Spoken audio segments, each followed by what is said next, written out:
Hey, on se rencontre dans un cadre un peu plus personnel. Je me présente, moi c'est Léane, j'ai 26 ans et aujourd'hui j'ai un paquet de choses à te partager. Si tu regardes cette vidéo, c'est sûrement que tu es solopreneur dans la prestation de service ou bien en devenir, que tu es passionné et que tu rencontres aussi malheureusement des difficultés, notamment pour trouver des clients. Je suis passée par là, j'ai payé une formation qui m'a coûté un bras sans résultat, non pas parce que j'avais pas de potentiel, mais parce que la formation n'a pas tenu malheureusement ses promesses. Alors j'ai décidé de créer une méthode en appliquant la psychologie au marketing parce que je n'en pouvais plus de toutes ces ressources à disposition qui mélangeaient intox et information que je pourrais finalement appeler l'infobésité. Je l'ai intitulée Hippocampe, qui sont les premières lettres de chaque point. Elle s'appellera à partir de maintenant Hippocampe. Tu l'auras compris, aujourd'hui on va parler vraiment des fondements. On est là pour construire ensemble ton hippocampe. Ce sera ta boussole pour t'orienter pour les étapes suivantes. Sache-le, ce que je te partage ici, c'est de l'or et tu ne le retrouveras nulle part ailleurs. Le premier point, c'est I pour intuition. Quand on démarre dans l'entrepreneuriat, comme moi il y a 1 an et demi,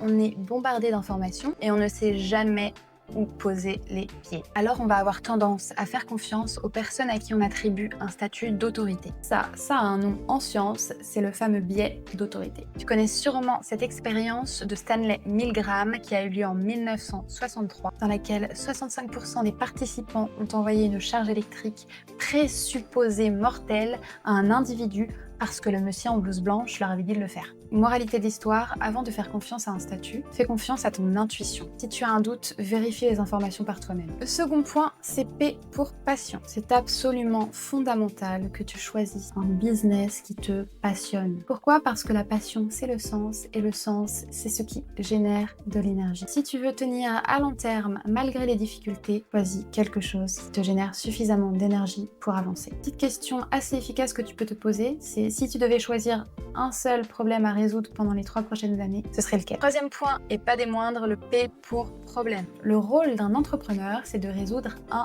problème. On entend beaucoup parler des problèmes primaires qui existent effectivement, mais ce ne sont pas les seuls. C'est pour ça que c'est important de distinguer les 2 grandes catégories de problèmes que sont les problèmes primaires et les problèmes psychologiques. Les fameux problèmes primaires, c'est ceux qui touchent directement à la sécurité physique. Et ce n'est qu'une fois qu'ils sont comblés que naissent les besoins psychologiques. Aujourd'hui, dans notre monde hyper confortable, nos besoins sont de plus en plus complexes. Ça a été théorisé en 1985 par Deci et Ryan. Deci et Ryan ont pensé les besoins humains selon un continuum et nous évoluons sur cette ligne en continu.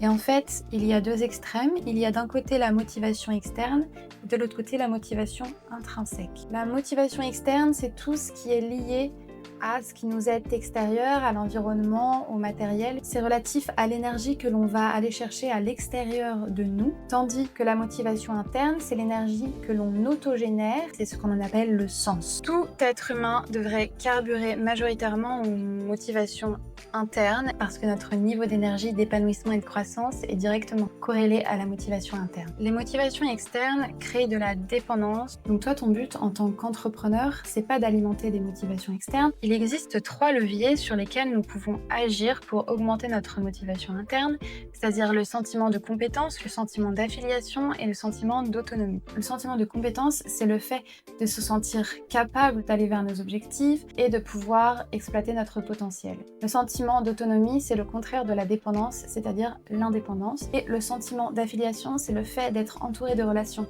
positive, soutenante. Tu l'auras compris, toi, ton but, ce sera donc de jouer sur un ou plusieurs de ces leviers pour aider ton client. Il existe effectivement des business qui sont fondés sur des logiques externes et donc qui vont avoir tendance en fait à renforcer la dépendance et ça, c'est très mauvais pour l'humanité. En d'autres mots, j'appellerais ça le dark marketing. Le prochain point, c'est le O pour objectif. Ton objectif, il doit être clair et mesurable. Ça permettra à tes prospects de calculer le gain à la clé. Pour te donner mon exemple, l'objectif que je vends, c'est les 2000 € de chiffre d'affaires mensuel récurrent minimum en 3 mois. C'est clair, précis. Et toi, tu vois, ça te permet immédiatement de savoir si c'est ce que tu recherches ou pas. Le prochain point, c'est le C pour cible. C'est synonyme de persona ou d'avatar client. Il y a énormément de fausses croyances autour de ce truc-là. En fait, toi, ça te permet de t'adresser à un groupe, d'employer des mots en fait qui parleront à ce groupe, permettront à ce groupe de se reconnaître. Et ça va aussi permettre de donner de la nourriture saine à ton cerveau puisqu'il sera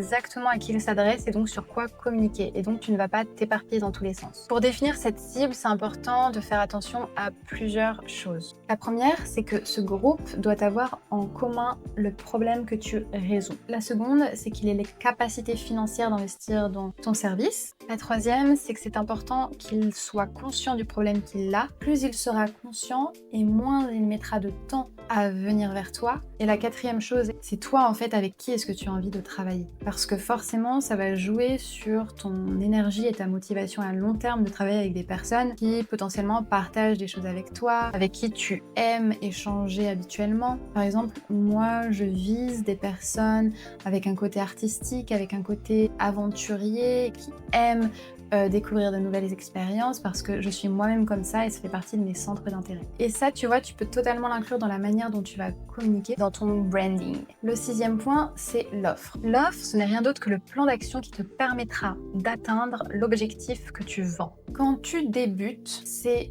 pas la peine de construire une offre de A à Z. Ce que je te conseille de faire, c'est de construire ton offre autour de grandes étapes. Parce que tant que tu n'auras pas expérimenté sur le terrain, tu ne pourras pas déterminer clairement ce qui marche ou non. C'est pour ça que c'est important que tu te laisses une marge de manœuvre. C'est à force d'exercer avec tes clients sur le terrain que tu te rendras compte qu'il y aura des choses récurrentes. D'ailleurs, c'est pareil pour l'objectif que tu proposes. C'est important que toi, tu te sentes capable de l'atteindre. Je te conseille pas de te mettre la barre trop haute ou de déterminer une période de temps trop courte parce que sinon tu vas te retrouver envahir par l'anxiété. C'est pas bon dans l'entrepreneuriat parce que ça va te bouffer toute ton énergie. Et le septième point, c'est le prix. En fait, le prix dans le cerveau du client, c'est une perte. La personne, quand elle achète, elle fait un calcul bénéfice-coût et si elle estime que le bénéfice est supérieur au coût, alors elle achètera. C'est aussi important pour toi que le prix que tu fixes soit gagnant